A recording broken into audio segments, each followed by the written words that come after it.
Oke, ini bonsai. Wow, gokil guys, keren banget ya. Ini baru datang dari Malang Selatan, oke? Karena belinya di Malang Selatan. Jadi perlu teman-teman ketahui bahwa harga bonsai itu tergantung dari barangnya. Sebesar apapun, jika barangnya itu kurang bagus, ya pasti agak murah. Tetapi meskipun kecil, tapi sangat berkualitas, karyanya sangat bagus, secara keseluruhan itu pasti mahal, ya. Namun tergantung dari penjual dan si pembeli. Namun di dalam dunia bonsai, ya, ada tiga. Yang pertama itu ada kolektor, ya. Kolektor ini adalah orang yang mengoleksi bonsai. Biasanya mengoleksi bonsai begitu banyak, namun bonsainya sangat berkelas-kelas semua, ya. Kemudian ada kolekdol. Kolekdol ini juga sama-sama mengoleksi, tapi hanya sebentar berada di tangannya, lalu dijual lagi. Kemudian ada petani bonsai, ya. Petani bonsai ini maksudnya apa? Orang yang mencari bonsai baik dengan cara mendongkel, ya, itu biasanya disebut dengan petani bonsai. Maka harganya itu berbeda. Kalau kita beli kepada kolektor, tentu harganya itu sangat fantastis, ya. Kenapa fantastis? Kita bisa menilai dari kualitas barangnya, kualitas bonsainya, ya. Kalau kita beli kepada kolektor misalnya, itu berbeda lagi, ya. Juga tetapi tingkatannya itu lebih tinggi kolektor, karena kolektor itu tidak sembarang menjual, ya.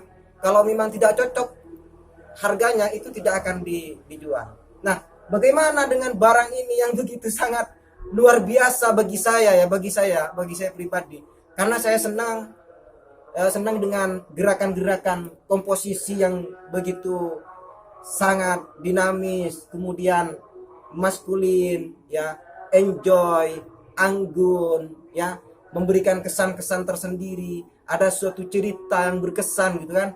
Hal-hal semacam ini bagi saya tidak gampang jenuh gitu, ya. Apakah saya tidak suka dengan barang-barang formal? Bukan saya tidak suka, tapi saya sudah melewati itu, ya, sudah melewati barang-barang yang agak sedikit formal, kemudian ya formal sekalipun. Saya lebih senang, kenapa? Karena memang tidak membosankan, tidak jenuh, ya kan. Kemudian berapa harganya ini, Mas? Ini kan harganya itu cukup tinggi nih, belinya cukup tinggi. Saya beli ke kolekdol.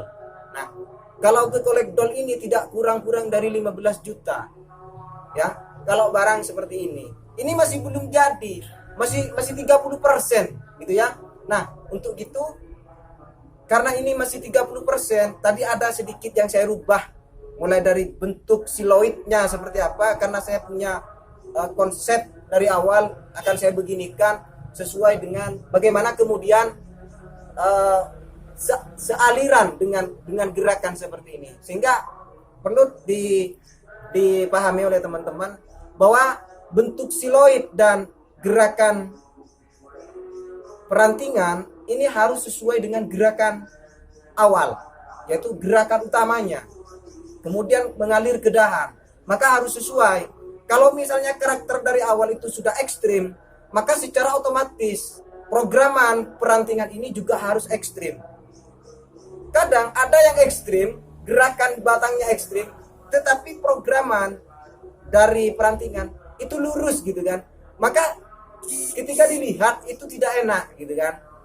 Bagaimana supaya enak? Kalau misalnya barang formal, ya agak diliukkan sedikit lah batang-batang perantingannya gitu kan. Kalau memang agak ekstrim, ya agak sedikit diekstrimkan. Kalau misalnya ekstrim banget gerakannya, maka ini juga harus ekstrim gitu kan. Nah, biar ketika dilihat itu enak, ya kan. Nah, seperti itu desainnya, oke. Nah, kalau sudah semacam ini kan perlu sedikit peliharaan. Saya melihat, saya baru awal memegang ini, ini sudah dipotong gitu kan. Nah kalau ini sudah dipotong maka agak sulit untuk membesarkan perantingan seperti ini, sehingga saya harus kerja-kerja ekstra biar ini cepat tumbuh gitu ya. Oke, jadi saya ini beli ke Collectdoll, harganya cukup mahal, ya pasti tentunya jutaan lah, ya jutaan sampai ke puluhan juta, ya. Kalau beli ke kolektor ya, wow, saya yakin yang beli ke kolektor itu dia memiliki uang yang begitu banyak, ya, karena memang barangnya itu sudah masuk sudah, wah sudah keren-keren lah, sudah bagus-bagus lah, ya.